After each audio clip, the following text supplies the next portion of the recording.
Good morning friends. Time అయితే కరెక్ట్గా 5:15 correct టైంకే వచ్చేస్తున్నాము. దాంట్లో ఎలాంటి డౌట్ లేదు. నిన్న ఎలా ఉంది, ఇప్పుడు ఎలా ఉంది చూడండి. అసలు ఎంత ఖాళీగా ఉందో. కానీ హైలైట్ ఏమంటే దీంట్లో ఒక మ్యాటర్ జరిగింది నిన్న. అదేంటంటే నైట్ రూమ్కి వెళ్ళడానికి 11:30 అయింది. సరే ఆర్డర్ తీసుకుందాం అంటే అక్కడ రష్గా ఉన్నారు, ఓపిక లేదు. సరే ఆన్లైన్లో ఆర్డర్ పెడదాం. అక్కడ స్విగ్గీ జొమాటో అంతా ఉంది కదా, స్విగ్గీలో ఓపెన్ చేస్తే ప్రతి షాప్ క్లోజ్. సరే జొమాటో ఓపెన్ చేసినాం. సో దాల్ తడక రైస్ మాత్రం ఆర్డర్ చేద్దాం. మొన్న నుంచి చపాతీ తిని చచ్చిపోతా ఉన్నాం కదా అని ఆర్డర్ పెట్టినాం. వాడు 2 గంటలైంది వచ్చేదానికి. సరే ఇంత లోపల చిన్న చిన్న వీడియోస్ ఎడిటింగ్ కదా చేసుకుంటా నా ప్రైమరీగా. అప్పటికే టైం 2:30 అయింది. ఇప్పుడు నిద్రపోతే మళ్ళీ లేవలేము. సరే ఒకేసారి ఘాట్ దగ్గరికి వచ్చి అలా కొంచెం ఫైన్ చేసి వెళ్దాం అనేసి 3 అడుగులు వెయిట్ చేస్తా. ఒక్క గుడిగా నిద్రపోయాడు, నేను నిద్రపోయాను.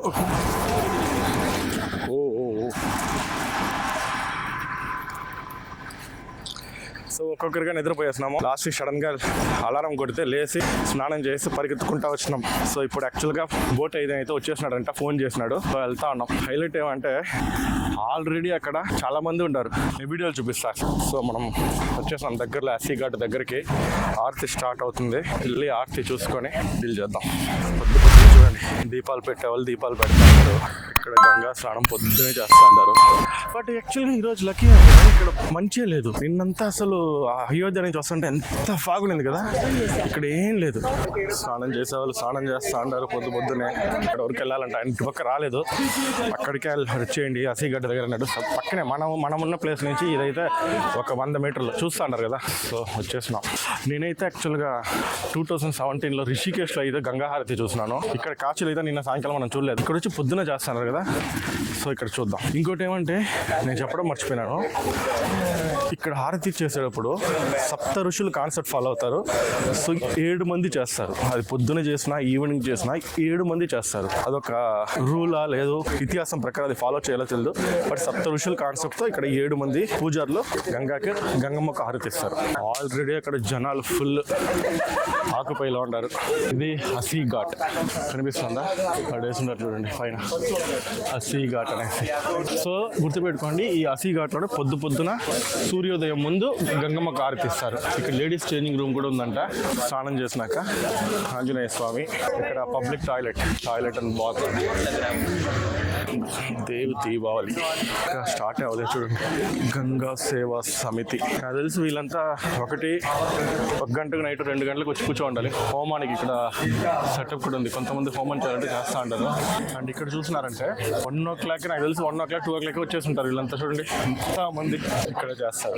1 2 3 4 5 6 7 చెప్పినా కదా. సో 7 మంది 7 ఋషులు చేస్తారు. సో పూజారులు అయితే వచ్చేసినారు. స్టార్ట్ అయిపోతుంది ఇంకా 2 minutesలో. చూడండి చెప్పినట్టు 7 ఋషులు ఉండారు.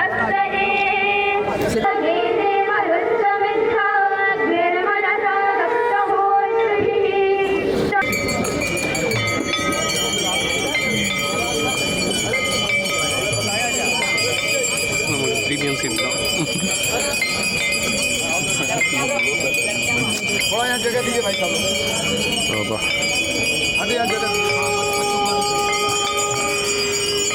కాశీకి వెళ్ళిన ప్రతి ఒక్కరు ఖచ్చితంగా గంగాహారతిని చూడడానికి అయితే ఒక్కరోజు కేటాయిస్తారు. సో ఈ గంగాహారతి ఎక్కడ జరుగుతుందంటే 2 చోట జరుగుతుంది. సూర్యుడు ఉదయించేటప్పుడు హసీ ఘాట్ లో, అలాగే సూర్యాస్తమం సమయంలో దశశ్వమేధ ఘాట్ లో జరుగుతుంది. అండ్ ఇంకో విషయం ఏంటంటే ఈ గంగాహారతిని ఎలా నిర్వహిస్తారంటే, మనం గంగాహారతి అంటే ఏదో చేస్తా అంటారు, అందరూ ఎంచుకొని చూస్తారు. కానీ యాక్చువల్గా దీనికి చాలా పద్ధతి ఉంది. అది ఏంటంటే ఈ గంగాహారతిని నిర్వహించే పూజారులు డ్రెస్ చూసుకుంటే చాలా ప్రత్యేకంగా ఉంటుంది. వాళ్ళు పంచ అలాగే కుర్తాతో పాటు ఒక పొడవైన టవల్ కూడా ధరిస్తారు. 5 ఎత్తైన పలకలతో కూడిన ఒక ఇత్తడి దీపం, గంగాదేవి విగ్రహం, పూలమాలలు అలాగే ధూపం వంటి ఇతర సామాగ్రిని హారతి కార్యక్రమం కోసం సిద్ధం చేసుకుంటారు. అంతేకాకుండా వేదాలు ఉపనిషత్తులు నేర్చుకున్న పండితులు మాత్రమే ఈ గంగాహారతి ప్రదర్శనలో పాల్గొనాలి. ఇది ఎలా జరుగుతుందంటే ఒక పెద్ద ఇత్తడి దీపాలను వెలిగించి పవిత్ర మంత్రాలతో అలాగే శ్లోకాలతో ఈ కార్యక్రమాన్ని అయితే ప్రారంభిస్తారు. అలాగే కొంతమంది పూజారులు వాతావరణాన్ని పవిత్రం చేయడానికి శంఖాలను పూరిస్తారు. ఇతర పూజారులు గంగాదేవతను ఆరాధించడానికి ధూపం కర్రలను గాలిలో తిప్పుతూ ఉంటారు. ప్రాథమిక మంత్రాలు ముగిసిన తర్వాత పూజారులు కర్పూరాన్ని వెలిగించి ఇత్తడి దీపాలలో హారతిని గంగానదికి తీసి ఆ తర్వాత అది భక్తులకి చూపిస్తారు కళ్ళుకు అద్దుకోవడానికి. ఈ గంగా గంగాహారతి టైమింగ్ చూసుకుంటే దశాశ్వమేధ ఘాట్ దగ్గర ప్రతిరోజు సూర్యాస్తమయం తరువాత వేసవిలో అయితే అంటే సమ్మర్లో అయితే 6:30 గంటలకు సాయంకాలం, అలాగే వింటర్లో అయితే 7 గంటలకు స్టార్ట్ అవుతుంది. ఇదే పొద్దున సూర్య నమస్కారం చేసే టైంకి అయితే అసీఘాట్లో జరుగుతుంది. అదే మనం ఇప్పుడు చూస్తా ఉండేది. అసీఘాట్లో మీరు ఎవరైనా చూడాలనుకుంటే మీరు ఎక్కడ స్టే చేసిన వారణాసిలో 4:30కి అంతా లేసి ఈ అసీఘాట్ దగ్గరికి అయితే 5కి అంతా వచ్చేయండి. ఎందుకంటే కొంతమంది అయితే పడవలో నుంచి చూస్తారు, కొంతమంది అయితే మనలాగా ఇక్కడ గట్లో నించుకొని చూస్తూ ఉంటారు. సో రెండింటికి డిఫరెన్స్ ఏంటంటే పడవలో నుంచి చూసినప్పుడు గంగా హారతి మనకు తీసినట్టు ఉంటుంది. అదే ఇక్కడి నుంచి మనం ఇప్పుడు ఎలా నిల్చుకొని చూస్తున్నామో ఇదైతే ఆ గంగాదేవికి ఆ పూజారుల హారతి తీసినట్టు ఉంటుంది. చాలా సూపర్గా ఉంది చూడడానికి నిజంగా. అండ్ నేను ముందే చెప్పినట్టు ఇది ఒక్కరో ఇద్దరో చేయకూడదు. అది దశాశ్వమేధ ఘాట్లో చేసిన, అలాగే ఈ అసీఘాట్లో చేసిన ఖచ్చితంగా 7 ఋషులు చేయాలి. అందుకే ఇక్కడ 7 పండితులు ఉంటారు చేయడానికి. సో ఎప్పుడు ఇక్కడ చేసిన 7 ఋషులతోనే ఈ గంగా హారతి అయితే స్టార్ట్ అవుతుంది.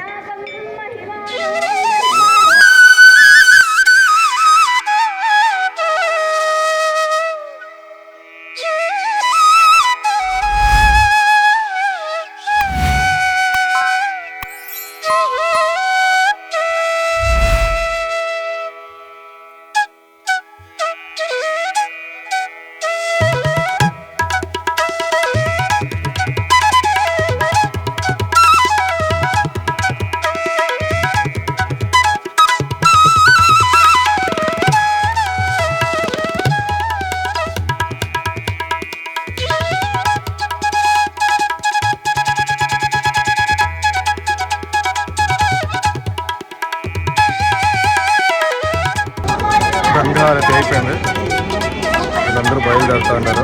మన ఈ జర్నీని ఇక్కడితో స్టాప్ చేసుకుంటూ ఇంకొక మంచి జర్నీలో కలుద్దాం. ఎప్పటిలాగే వెళ్లే ముందు ఒక చిన్న రిక్వెస్ట్, ఎప్పుడు నవ్వుతూ సంతోషంగా ఉండండి. అలాగే మీ చుట్టూ ఉన్న వాళ్ళని, మీ అయిన వాళ్ళని సంతోషంగా చూసుకోండి. Signing off from you, Shan.